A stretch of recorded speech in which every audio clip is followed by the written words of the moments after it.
सजलं या गावाच्या शेतात सोनं दडलं या काळ्या काळ्या मातीत पीक सजलं या रानात जन्मालेली उंजळ धरणीच्या मायेवानी प्रेमळ रानात जन्मलेली ओंजळ धरणीच्या मायेवानी प्रेमळ गावाच्या शेतात सोनं दडलं या काळ्या काळ्या मातीत पीक सजलं या गावाच्या शेतात सोनं दडलं या काळ्या काळ्या मातीत पीक सजलं या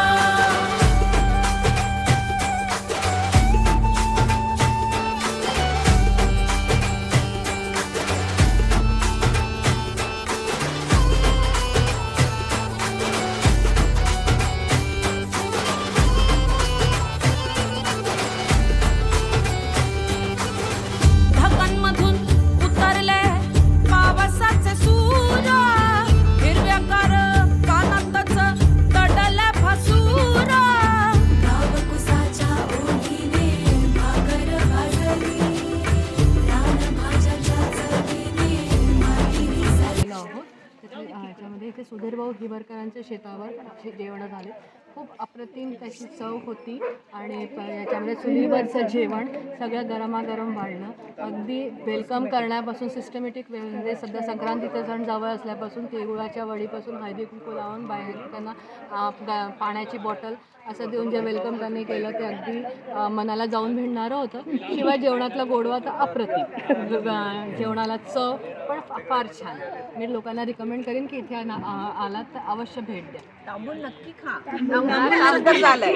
खूपच छान, मस्त एकदम टेस्टी. मॅडमचा घ्या ना. बॉस शिवाय कार्यक्रमाला चव नाही. आज आम्ही आमच्या आविष्कार कला संस्थेच्या सगळ्या भगिनी इथे शेतावर आलेलो आहे, सुधीर हिवरकरांच्या शेतावर, आणि जेवणाचा आनंद घेतला, आस्वाद घेतला. आणि त्यांनी जे आदरातिथ्य अगदी सुरुवातीपासून केलं ते अप्रतिम आणि जेवण खूप छान. खूप आम्हाला आनंद मिळाला या गोष्टीचा. थँक्यू. आणि तिथलं आदरातिथ्य आणि प्रेम बघून खरंच त्या इतकं सगळं त्या याच्यात चव आलेली आहे अन्नामध्ये की या सगळ्याचा सगळ्यांनी लाभ घ्यावा, पुन्हा पुन्हा यावं, आम्ही पण येऊ, असाच नेहमी नेहमी लाभ व्हावा. धन्यवाद. थँक्यू. मोठं जेवण खाणं या साध्या घासात आहे कष्टाचं लेणं. हरियाली